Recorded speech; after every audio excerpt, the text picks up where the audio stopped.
kita harus tahu juga ukuran tangan ya, yang merasa, kalau saya kan jempol semua jari saya ini ya.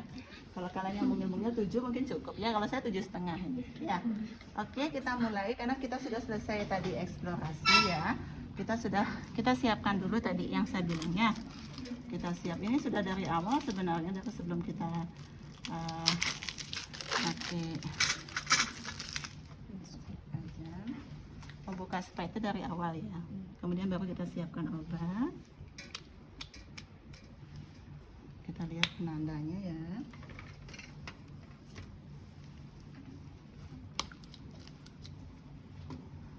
Oke, jadi kita siapkan dulu pakai one hack tape. Berapa cc tadi? 2.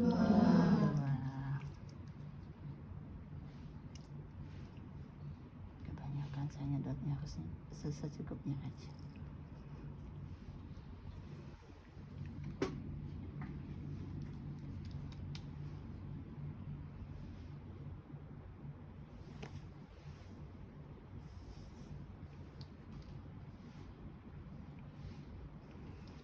Terus karena ini belum disedot sebelumnya, jadi nggak apa-apa, posisinya begini nggak akan jatuh ya. Pelan-pelan tarik.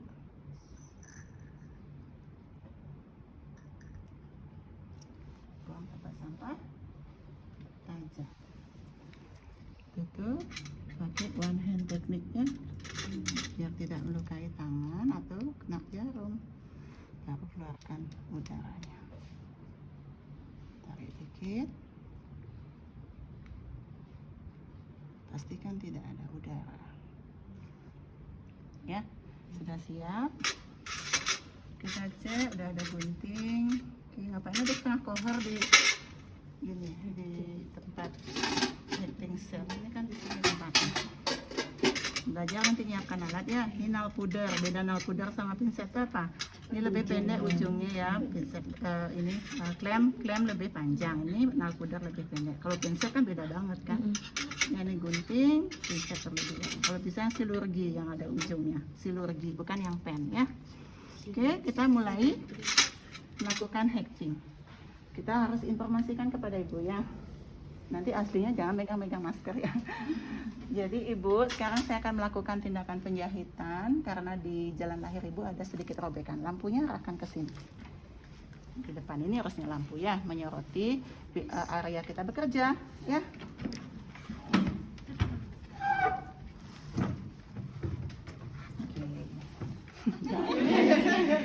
Ya, anggap sudah ya. Oke ya, kita mulai ya. Oke, sekarang saya akan melakukan tindakan pembiusan Bu ya, agar ibu tidak merasakan sakit. Ibu fokus ke bayinya aja Bu, lihat bayinya sudah mau nyusu apa tidak. Ya, kita mulai start dari sini ya. Kita lihat, kita start dari pinggir luka, pelan-pelan. Saya suntik Bu ya, tadi benernya sebelum nyuntik ngomongnya saya suntik ya. Biar nggak kaget ibunya. Aspirasi sedot, berarti tidak ada masuk ke pembuluh darah. Sekarang kita masukkan obat pelan-pelan sambil menarik jarum. Jadi semua atau sepanjang sisi yang kita suntikan ini obatnya masuk. Keras sekali jarumnya. Jangan sampai tercabut ya. Sisakan sedikit ujungnya, bawa ke arah bawah perineum. Tarik nafas ibu ya. Kembali lakukan aspirasi, tidak ada darah. Masukkan obatnya pelan-pelan.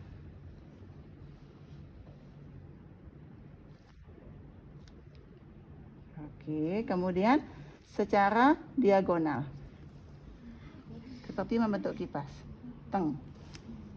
Aspirasi kembali, jadi kurang lebih 1 cc lah satu area. Kok kalian yang narik napas disuntiknya nih? Kayak merasa sendiri yang disuntik. Udah ya, lakukan yang sama pada sisi yang satunya. Misi Bu ya, saya suntik ya. Tarik napas Ibu. Fokus ke bayinya nggih. Sudah bisa dia mencapai puting nggih? Belum. Ya lanjut dulu nggih. Ya. Aduh Bu sakit ya. Tarik napas Bu, relaksasi ya. Bawah. Komunikasi tetap ke klien ya. Jadi bidan memang harus cerewet sedikit ya.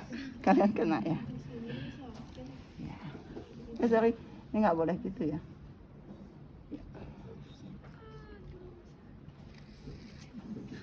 Oke, ini sudah selesai, langsung masuk ke tempat sampah saja. Nggak usah ditutup, langsung.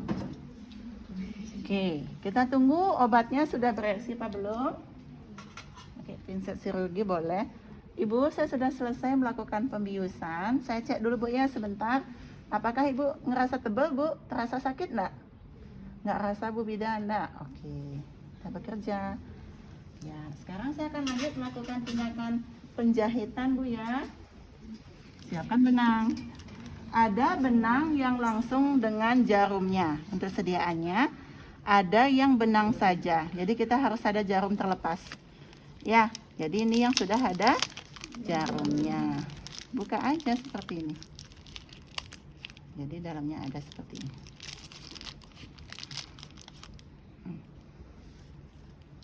Ada jarum kan, tulisannya ada jarum.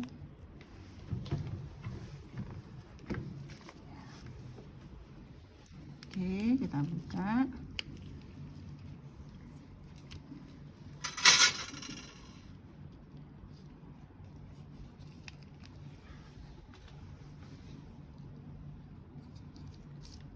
Oke, ada ya.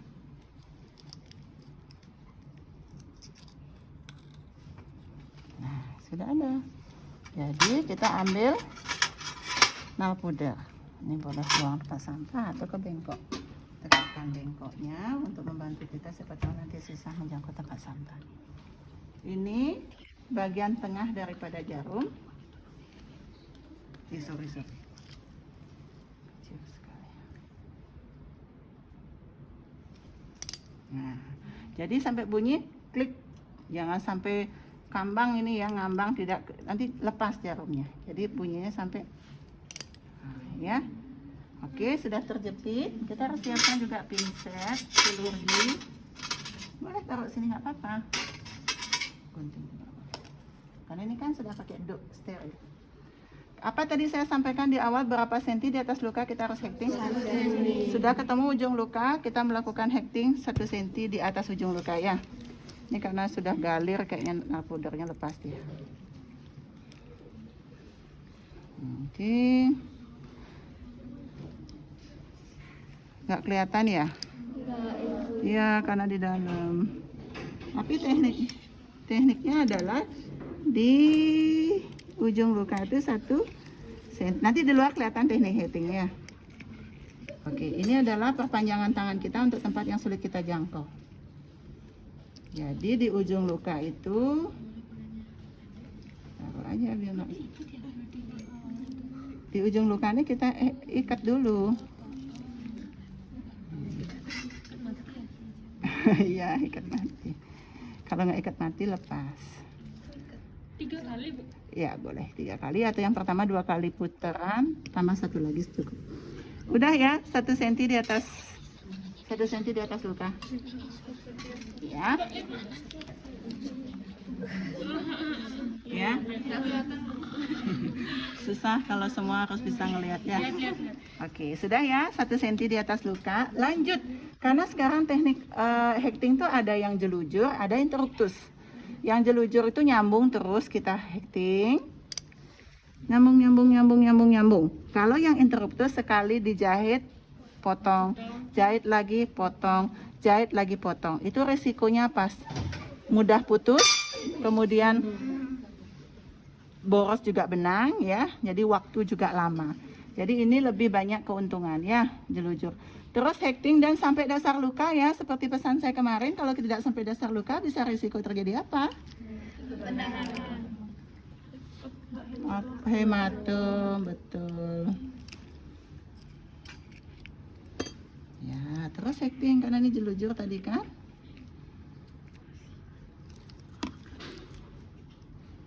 Sampai di belakang komisur apa iya, memang hekting itu ya kayak jahit baju.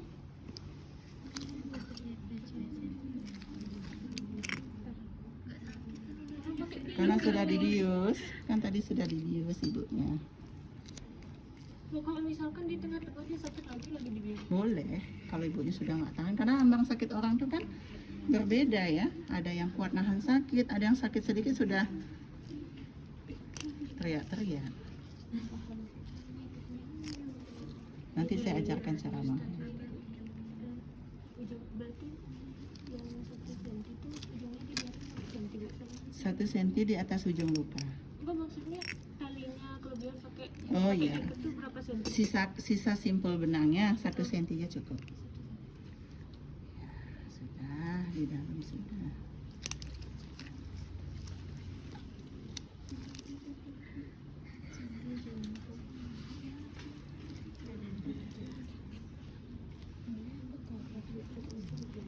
Oke. Biar cantik deh. Di sini kita simpul ya, di belakang komisura. Ini caranya simpul. Lihat adik-adik.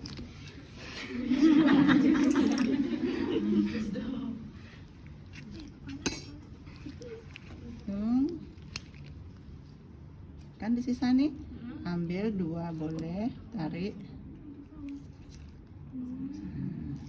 Lagi sekali ya. Berarti sisa yang kecil tadi. Iya betul, tarik. Ditarik. Ya, ini biarkan ya. Nanti kita pakai untuk membantu menyimpul benang yang datang dari bawah. Ya, udah ya, di dalam sudah beres. Sekarang kita lanjut di bawah. Berarti talinya nggak usah dipotong.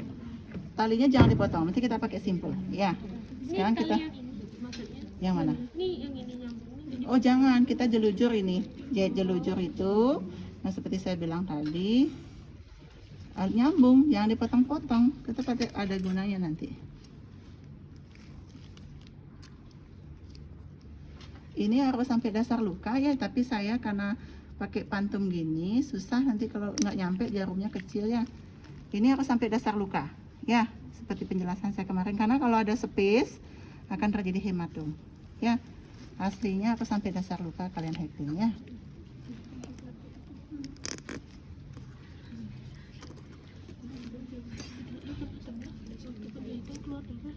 Dep, gitu pertanyaan yang bagus.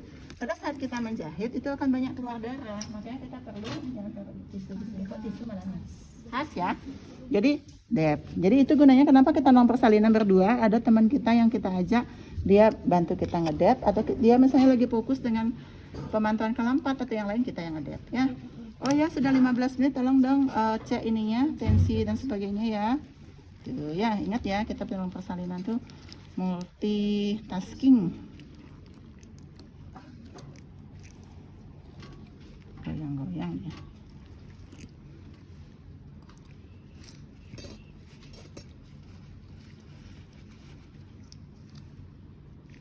Satu senti jaraknya, jangan terlalu jauh. Ini benangnya udah mau habis, jadi saya singkat ya. Yang penting tekniknya udah kalian tahu ya. Terus begitu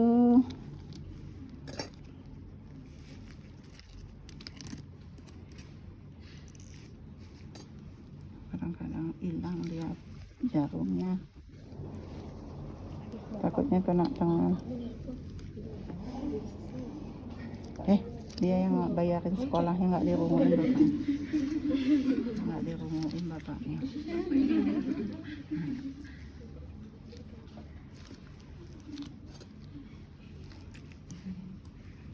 Berarti sama kita kayak gini nih, darahnya bakal terus ya? Iya, Sampai kita pastinya. selesai Iya. jahit. Ini dep dulu, karena akan mengganggu kita melakukan heading kan darah tuh. Dep ya, kalau rasanya sudah nih kurang.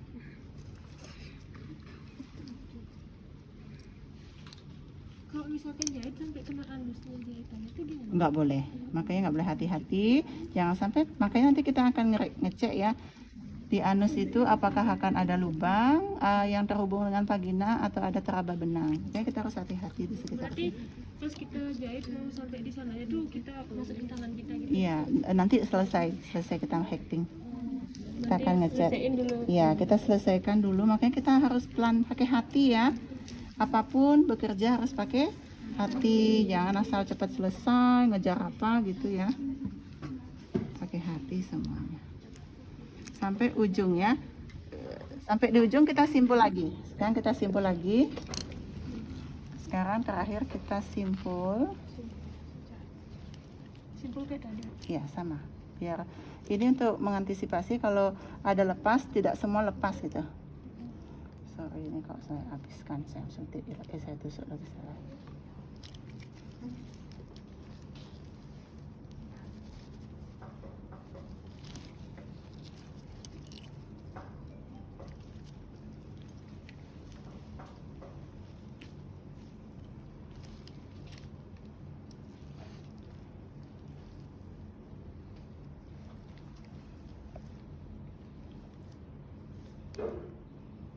Ini sisa ini, sisakan dikit aja ya, kita harus hemat-hemat ya.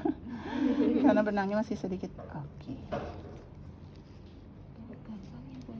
Ya, bisa. Saya bisa, kalian pasti bisa. Karena saya sudah tua, kalian masih muda kan. Ada hubungan nggak ya? Ada ya. Kemampuan kalian lebih cepat biasanya daripada kita yang tua-tua. Dah. Nah, sekarang kita mulai subkutis. Ini sudah selesai jahit ototnya. Sekarang kita akan jahit kulit. Teknik subkutis begini ya. Ambil dari ujung luka ini. Ambil sedikit di bawah, namanya juga subkutis, di bawah kulit tipis. Oke, begitu. Itu buat sampul lagi, Bu? Enggak, tadi sudah simpulnya. Simpul. Simpul. Ujung luka dikit aja. Yang bagian kiri dulu atau kanan ibu. Kirinya kita, kanannya ibu. Subkutis ini ya. Tarik. Ini biarkan, nanti boleh potong karena ini sudah tidak akan kita pakai untuk nyimpul lagi. Boleh potong dulu ya. Boleh pakai bantuan pinset. Karena kita takut kalau nggak disimpul nanti lepas semua.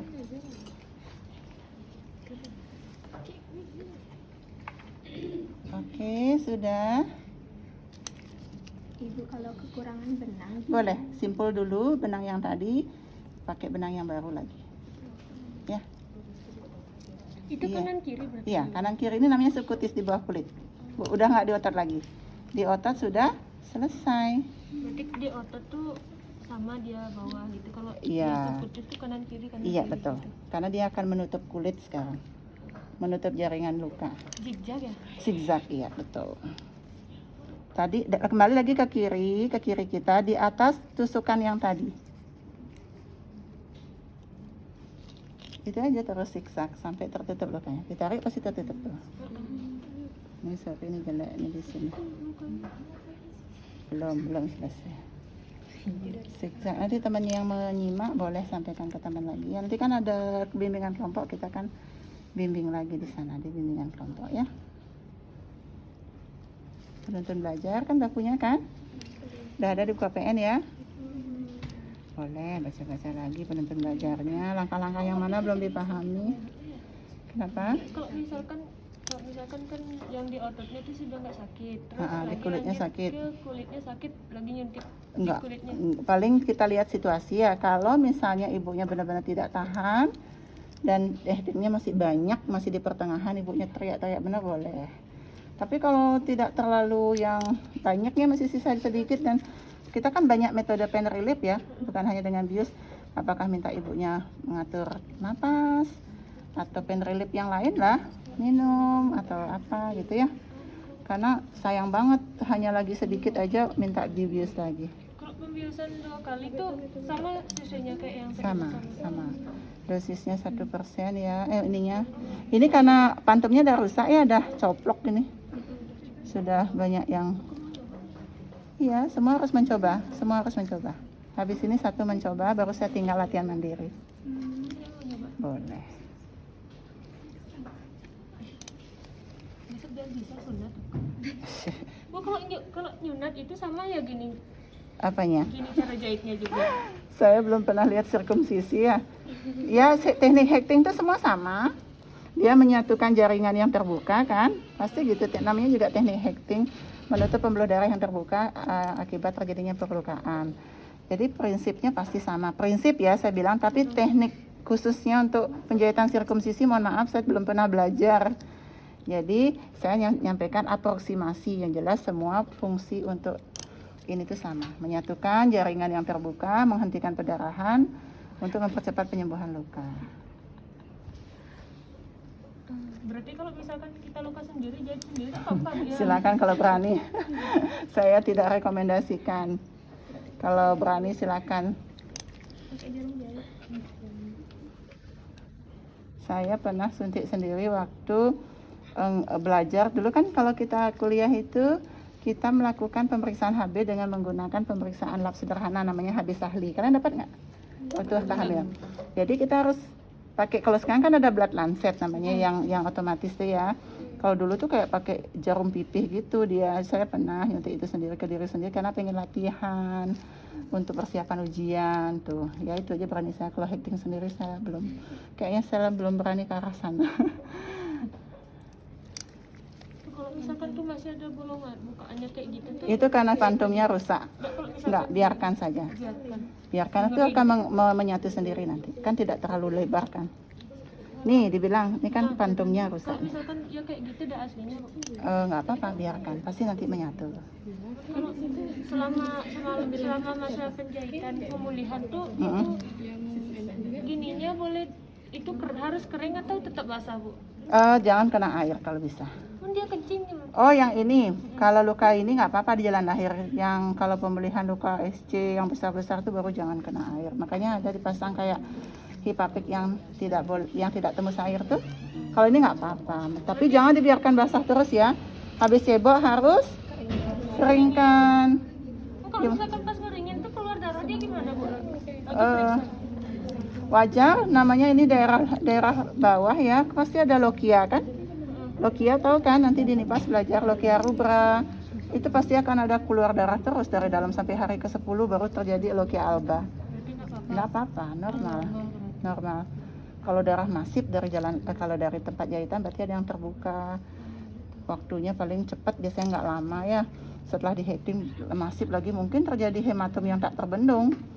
Itu lagi kita evaluasi ya. Kelihatan hematomnya sampai keluar darahnya. Iya, kita memang membuat kembali seperti semula. Kan memang begitu tujuannya, masa dibiarkan blower punya orang ya. Kalau misalkan mau lahiran normal lagi berarti di sebelah kanannya dipotong. Enggak, jangan ada episiotomi kan kemarin saya sedang ajar. Episiotomi hanya dilakukan kalau ada indikasi ini terjadi robek spontan ceritanya. Kalau mengalami harus diepis, harus ada indikasi. Misalnya persalinan berikutnya dulu dia robek ke sini. Persalinan berikutnya dia harus diepis lagi, ya di sini lagi, jangan di kemana-mana. Sama kayak orang SC kan di situ, masa lagi di sini, di tempat yang sama dibuka lagi ya. Iya, enggak, pakai bantu nyimpul. Berarti di sana nyimpulnya Makanya kenapa saya biarkan tadi untuk bantu kita nyimpul. Tong. Enggak apa-apa. Terakhir kayak gini. Untuk membuat kuat ya, jadi saya pakai 3 kali. Kan enggak kelihatan benang kan? Kok dia kasih tempelan gitu Bu? Tempelan gimana? Kayak kasa perban gitu. Yang di mana? Di sananya ada. Tempelannya mana? Kan biasanya luka jahitan tuh ada tempelannya. Enggak gitu. ada. Berarti itu enggak ada ya? Enggak ada ditempel. Enggak pernah. Oh, gini, setelah melahirkan itu diisi betadin tuh ya.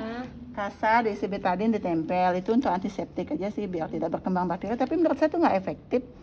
Ya, itu kan cuma sebentar aja kan, dan waktu untuk bakteri juga istilahnya sekarang ditempel, ntar lagi sudah dibuka terus bakteri bisa sewaktu-waktu aja masuk. Yang penting prinsipnya aja kita kasih tahu, cebok dengan cara yang benar, jaga tetap kering, jangan sampai lembab atau basah gitu aja. Tempel betadine terus justru risiko bisa membuat dia lembab dan justru bakteri lebih berkembang banyak ya. Sama seperti kita menyuntik itu pakai alkohol itu kan sudah enggak lagi sekarang. Gitu. Kalau misalkan ada bulu-bulunya gitu kita yang nyukur. Nggak perlu dicukur, tetap aja dijahit aja. Nggak masalah, kecuali benar-benar yang mengganggu boleh gunting Bedanya sedikit. nyukurin gitu. Gunting sedikit aja, jangan jangan dicukur. Yang Gunting dikit yang mengganggu area kita menjahit. Tidak harus dicukur gitu ya. Jadi kayak gini hasilnya, benang tidak kelihatan karena ini kan memang rusak ya pantumnya. Jahitan tuh tidak kelihatan benang di luar. Kalau dulu kan kelihatan bergerindil ya. Jadi segini hasilnya. Ya. Berarti itu sisanya biarin aja ya Bu? Ini nggak apa-apa, segini aja kelihatan. Ya. Besok lepas sendiri katanya benangnya. Iya. Kalau yang ke catgut kromik langsung jadi daging dia. Ya nggak lepas dia catgut kromik nih. Apa namanya? Langsung diserap catgut kromik. Coba lihat. Ya, sekarang saya minta tolong satu orang ya. Saya Bu. Ini belum selesai kalau 4 ya. Kalau 4 belum selesai, setelah kita melakukan hekting, sudah selesai. Kita bersihkan ibu. Ini Bayinya sudah 1 jam kita pindahkan ke tempat perawatan bayi. Kemudian ini kita bereskan apa namanya? Duk. Kemudian ini underpad.